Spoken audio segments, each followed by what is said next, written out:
जो हमारे बच्चे, हमारे युवा हैं, हमारे देश के भविष्य हैं, उनकी बात सुनने में क्या हर्ज थी।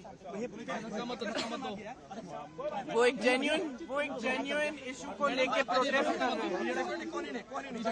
वो जो उनके साथ हो रहा है वो उसका दुख लेकर, गुस्सा लेकर प्रोटेस्ट कर रहे हैं। तो जो उनके रिप्रेजेंटेटिव्स हैं, हम सारे, हमारी जिम्मेदारी बनती है कि उनकी आवाज हम ऊंची करें और उनकी आवाज हम बुलंद करें और उनके सपोर्ट में हम खड़े हैं, क्योंकि उनके साथ जो कल हुआ वो एकदम गलत है। ये एक लोकतंत्र है, it's a democracy. In a democracy, right to protest, it's a fundamental right. Nobody has the right to protest.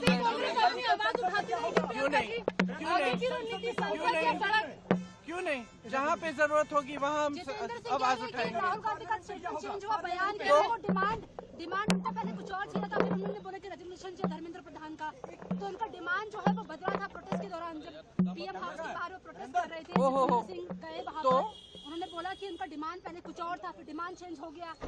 हमारे डिमांड बहुत स्पष्ट है और हम शुरू से ये डिमांड कर रहे हैं।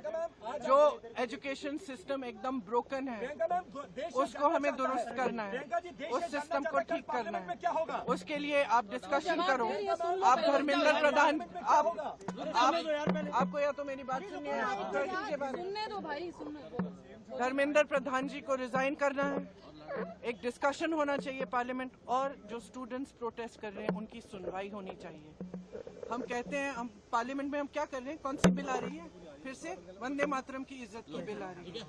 क्या मतलब है इसका? क्या मतलब है इसका? वंदे मातरम का मतलब क्या है? अपनी मातृभूमि के लिए, अपनी मातृभूमि की इज्जत।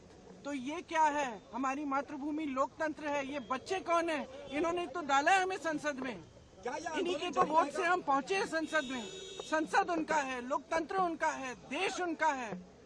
आप उनके बारे में नहीं सोच रहे हो?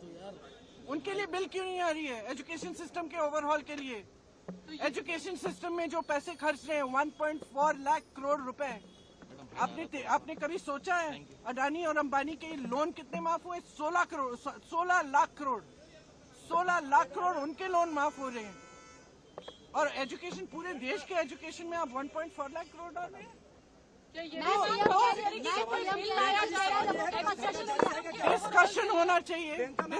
डिस्कशन होना चाहिए। जो स्टूडेंट्स कह रहे हैं उनकी सुनवाई होनी चाहिए, उन पर लाठियां नहीं बरसानी चाहिए, उन पर आंसू गैस नहीं डालना है। छोटी छोटी बच्चियां हॉस्पिटल में हैं, उनके पेरेंट्स की हालत देखिए। मैम, आम आदमी पार्टी और आप लोगों की जिम्मेदारी बनती है, आप लोगों की जिम्मेदारी बनती है कि आप स्टूडेंट्स की आवाज उठाएं, आप इस मुद्दे को उठाएं और आप देश को सच्चाई दिखाएं। मैम, आम आदमी पार्टी के लिए कांग्रेस ने प्रोटेस्ट खड़ा कर दिया।